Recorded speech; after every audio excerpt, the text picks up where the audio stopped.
Hello எல்லோரும், good morning நண்பா. அதுக்கு வணக்கம். பாப்பாவை பாருங்கள், பாப்பா பக்கத்தில் படுத்து தூங்கிட்டேன். இப்போ ஆளுக்கு வந்து படுத்துட்டேன். நைட்டு ஒரே உப்புசம், தூக்கவே முடியல.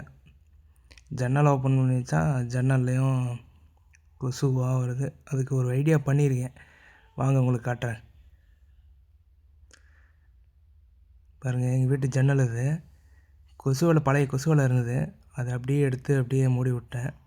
அப்படியே வந்து நைட்டு ஒரே சத்தம், என்னடா சத்தம் அப்படின்னு பார்த்தா அந்த சீரி இந்த பாக்ஸில் அடிச்சுட்டே இருந்தது. ஃபஸ்ட்டு ஃபுல் ஜன்னலை ஓப்பன் பண்ணி வச்சுருந்தேன். அதுக்கப்புறம் அரை ஜன்னல் தான் ஓப்பன் பண்ணி வச்சுட்டு அப்படியே படுத்துட்டேன். அப்புறம் கார்த்திகா அந்த சத்தத்துலேயும் நல்லா தூங்க ஆரம்பிச்சிட்டா காய்ஸ். இருங்க, அவளை கூப்பிட்றேன். கார்த்திகா, அதை வந்துட்டேன் பாருங்க. நீ நேற்று நல்லா தூங்கிட்டே தானே? ஆமாம்.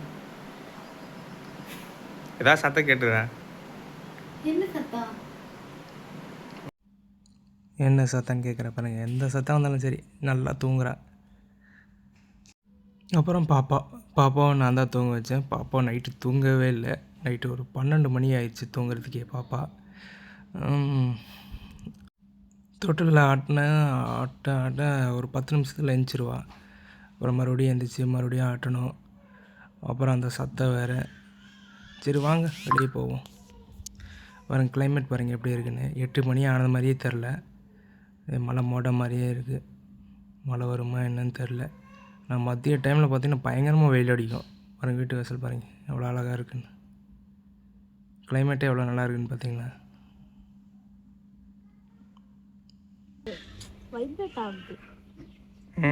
அப்படியா? கேட்குது.